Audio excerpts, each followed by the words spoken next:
ए सकिएछ न ए भोजन सकिएछ न सक्यो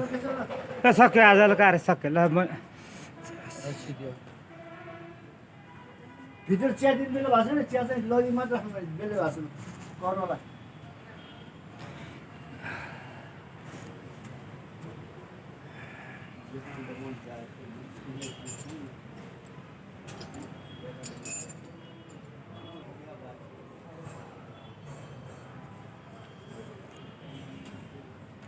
हरि ओम शुभ मङ्गल ओम नमः शिवाय हर हर महादेव ओम आदेश ओम सद्गुरु आदेश ओम सतनाम आदेश दादा महेन्द्रनाथको आदेश नवनाथ 84 सिद्धको आदेश गुरुजीको आदेश आदेश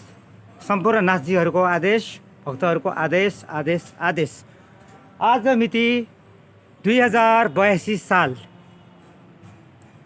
पौष महिनाको 19 गते पौष शुल्क पूर्णिमाको दिन पौष शुल्क कृष्ण पक्षको दिनमा आजको एकदम महत्त्वपूर्ण विशेष दिनमा अहिले घर घरमा स्वस्थानी माताको कथाको लागि हजुरहरू तयारी गर्दै हुनुहुन्छ भने हजुरहरू सौभाग्यमानी भाग्यमानी हजुर जसले यो भिडियो हेर्छ त्यसलाई माता स्वस्थानीको कृपा मिल्यो किनकि आज यो भिडियो जसले हेर्दै हुनुहुन्छ हजुर रत्न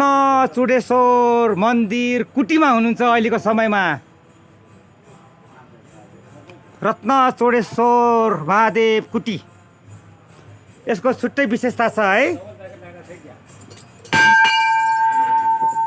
आरती आयो यो रत्न चुडेश्वर कुटी चाहिँ जब दक्ष प्रजापतिले यज्ञ गरेर सबै देवी देवताहरूलाई बोलाउनु भयो र शिव महादेवलाई बोलाउनु भएन र शिव महादेवलाई नबोलाएपछि चाहिँ आफ्नी प्यारी सतीदेवीले भलाकुसारी गर्नुभयो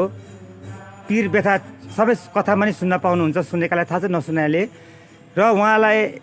नजानु भन्दाखेरि महादेव जानुभयोले भन्दै सतीदेवी जानुभयो हेला हुन्छ नजाऊ हे सतीदेवी नजाऊ हेला हुन्छ नजाऊ तिमीले मेलाई अपलेना गरेको शब्द सुन्न सक्दिनौ भनेर बत्ती बिन्ती भाउ गर्दा पनि उहाँहरूले म जान्छु भनेपछि उनको जिद्दीले जानुभयो र जिद्दीले गएपछि जब सतीदेवीले देख्नुभयो कि त्यत्रो ठुलो यज्ञमा सबै आउनुभएका देवी देवताहरू सबै आफ्नो दिदीबहिनी आफ्नो आफ्नो सबैजना लिएर आउनुभएका थिए आफ्नो श्रीमान महादेवलाई देख्नु भएन श्री महादेवलाई देख्नु भएन है खै त यता हेरे नि महादेव हुनुहुन्न यता हेरे नि महादेव हुनुहुन्न कता गएछन् यता हेरे नि महादेव हुनुहुन्न यता गए नि महादेव हुनुहुन्न उता गए नि महादेव हुनुहुन्न यत्रो यज्ञ भइरहेछ भन्दै गएपछि त्यसपछि सोध्नुभयो किन आउनु भएन त भन्दाखेरि गाली गर्नुभयो यस्तो गाली गर्नुभयो कि तँलाई किन चाहियो विष भाङ धतुरो खाने बाघको छाला लाउने मसानमा सुत्ने चिताको भस्म धारण गर्ने बौला नाकको माला लाउने त्यस्ता विष भाङ धतुरो खाएर मेरो यो यज्ञलाई अपवित्र बनाउँछ भनेर गाली गर्नुभयो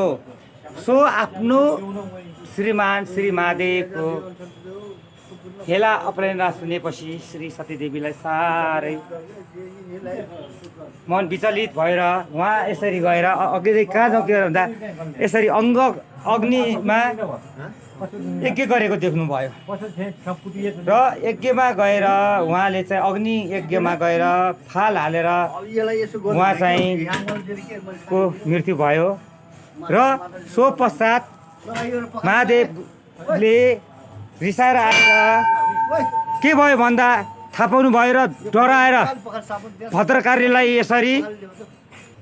अनि रिस उठेर महादेवले त सबै देख्नुभयो यसरी जटा निकालेर यसरी बजार्दाखेरि माता भद्रकाली प्रकट हुनुभयो। आज्ञा दिनुहोस् महादेव भन्नुभयो, ल जाऊ दक्ष प्रजापतिको यज्ञमा जाऊ, विध्वंस गरेर आऊ भनेर आज्ञा दिएपछि श्री भद्रकाली जानुभयो र यताबाट अर्को जटा निकाल्नुभयो र भैमा फाल्नुभयो। त्यसपछि वीरभद्र उग्र रूपमा आउनुभयो, यस्तै काला लुगा लाएर उग्र रूपमा र दक्ष प्रजापतिको यज्ञमा सब समार गर्नुभयो। र सो पश्चात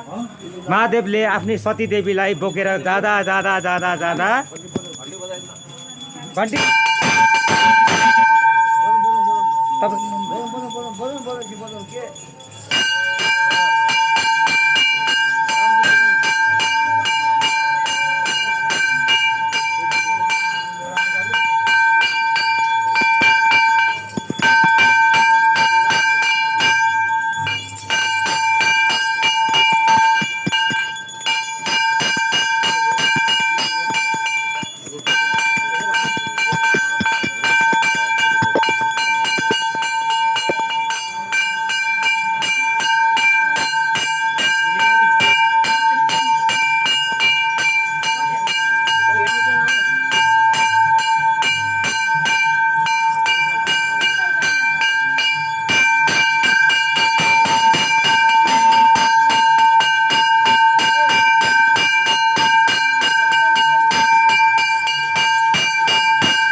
र हामी अब देखाउँदैछौँ हजुरहरूलाई श्री जब महादेवले सतीदेवलाई बोकेर जानुभयो, अङ्ग बोकेर ठाउँ ठाउँमा अङ्ग पतन भएर विभिन्न शक्तिपीठको निर्माण भएर त्यहाँ चाहिँ एक एउटा भैरवलाई उपस्थित गराउनु भयो र श्री महादेवले अङ्ग बोकेर हिँड्दै डुल्दै जाँदा जाँदा काँधमा बोकेर जाँदा काहीँ केही झरे, अङ्गहरूका काहीँ काहीँ झरे, गुहे भाग झरेको कारणले गुहेश्वरी पशुपति स्थित भए र विभिन्न स्तरमा शक्तिपीठ रहेको छ विभिन्न भने यहाँ आइपुग्दा चाहिँ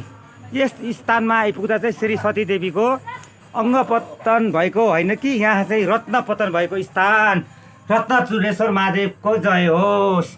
रत्नचूडेश्वर महादेवले सबैको रक्षा गरून्, कल्याण गरून्, सबैको राम्रो गरून्। हर हर महादेव, जय